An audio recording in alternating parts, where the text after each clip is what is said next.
In this video, we're going to see an example of an isomorphism that is not an automorphism. So on the left-hand side, we have C, so our domain is C.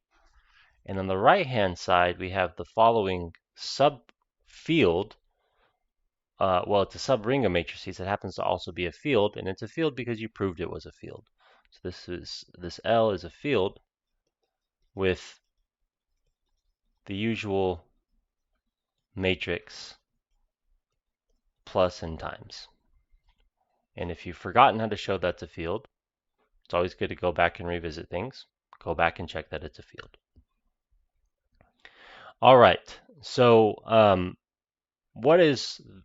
are we going to define such a map? Well, C has two parameters, A and B, A for the real part, B for the imaginary part. And what should we spit out? Well, we should spit out AB negative BA. It kind of tells us what to do here. And I claim here, and it's something we'll go in and we'll check, phi is an isomorphism, but not an automorphism.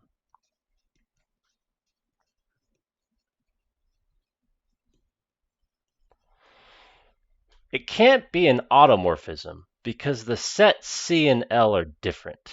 So that this fact that it's not an automorphism is just that C is not equal to L. I mean, look at the sets. They're different sets. Nevertheless, they are isomorphic. And isomorphism is the notion of sameness in this class. And so, these are somehow the same, but they don't necessarily look the same. So not an automorphism. Okay, well, we first need to show that phi is a homomorphism. That is, somehow the complex multiplication agrees with the matrix multiplication. Right? Its homomorphisms are structure preserving, and the complex addition agrees with the matrix addition. So let's start with addition. So let's take two random complex numbers, and let's plug their sum into phi, and then let's compute their image under phi, and then sum that. So on the left-hand side, we have to compute the sum first. On the right-hand side, we compute the images first. So phi of a plus bi is, by our rule, a negative b ba. Phi of c plus di by our rule is c negative d dc. And this guy is, by our rule, a plus c negative b plus d, b plus d, a plus c. And this is by normal matrix addition, adding entry-wise. So we get that. And are these the same? Well, yeah, you just distribute the negative into the upper right entry. So it's compatible with addition. Great, fantastic. 2. Oh, not 2 yet, sorry. This was preserves addition. I should label these a little bit better. Let's use maybe purple. I'm just going to write this as a plus, and then we'll do the times check. So now we have to product inside of phi and ask, is that the same as first plugging into phi, computing the image under phi, and then producting?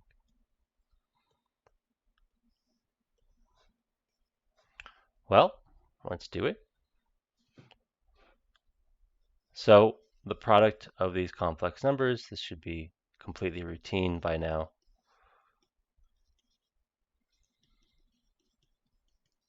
Is that, and then the product, well, the images first. So we have a negative b, ba. That's how we plug in a complex number into this, and then dc like that. And then this guy on the left is going to be the real part, negative of the imaginary part, the imaginary part, the real part. And now here's where the magic happens. So let's see, let's do our first row by the first column. So we're going to get AC minus BD. First row, second column, we're going to get negative AD minus BC. So negative AD, and they're both negative. Second row, first column, we're going to get BC plus AD. Second row, second column, negative BD plus AC. And we have to ask, are these the same? And they look the same to me. So we're gold. So it's compatible with multiplication, and now we have to just check that it's compatible with the identity.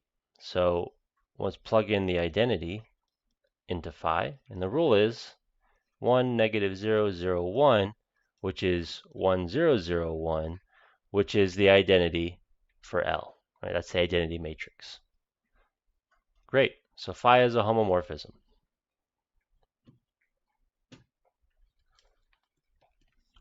Great. So phi is a homomorphism, and it's we'll go ahead and check that explicitly here that it's a monomorphism and it's an epimorphism. So let's start with mono. Suppose that two inputs went to the same place. We want to show that they agree. You must have had plugged in the same input. Fantastic. All right, well, the left-hand side of this thing that we're supposing is A negative B, B A, and the right-hand side is C negative D, D C. These matrices have to be the same because it's just a translation. Oh, we're not gold yet. Oof. It's just a translation of what that equation is saying. But if these matrices are the same, all the entries are the same. In particular, the first columns are the same. So A has to be equal to C, and B has to be equal to D. In particular, A plus BI is C plus DI. So it's 1 to 1, and hence a monomorphism.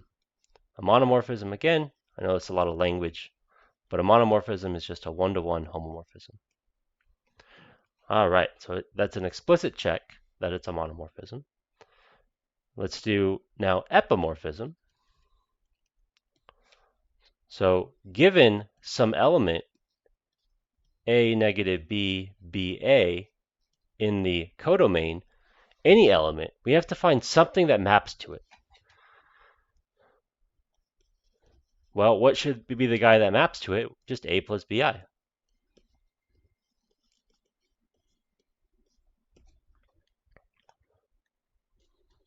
So we conclude here that phi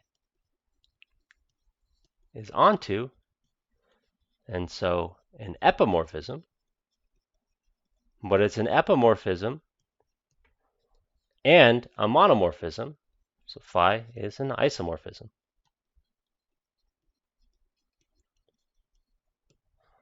But C and L are different. Let's highlight this. C and L are different sets. So phi is not an automorphism. If they were the same set, we could say they are, but they're different sets. So what this example is showing, or at least what I want you to believe this example is showing, is these matrices that I forced you to do when we were learning about fields. It's another way of defining what the complex numbers are, and it's a familiar way. Namely, it's with matrices. We don't have to add in any numbers to it. We will formalize that later, but it's just matrices. We all know matrices. Matrices are the best. Linear algebra is the most important subject. You should all make sure you really understand linear algebra. And this is an equivalent way, since it's an isomorphism, what this is saying is we have an equivalent way of defining C. We don't have to add in symbols. We can just consider these particular matrices. All right, let's do one last thing. If these matrices are an equivalent way of adding in C, this I should correspond to something. So notice phi of 0 plus 1i is 0, negative 1, 1, 0. And what this is telling us is that if we square this matrix, Since this phi process is compatible with multiplication, let me write it like this. Phi of I squared should be just square this matrix, but phi of I squared is -1, right? And phi of -1 is the negative of the identity, as you can find out when you plug in. Let me write ID because there's lots of i's here. If you square this, in fact, you do get negative of the identity.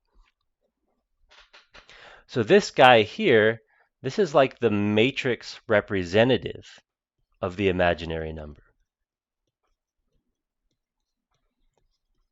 And for those of you that have taken some complex arithmetic, it's not really analysis, but complex arithmetic, you know that multiplication by I corresponds to a rotation by the argument of I, which is pi halves, which is 90 degrees. And sure enough, that's the matrix that rotates by 90 degrees. If you look up the formula for a rotation matrix and you plug in pi over 2, you get exactly that matrix, which I think is pretty cool stuff.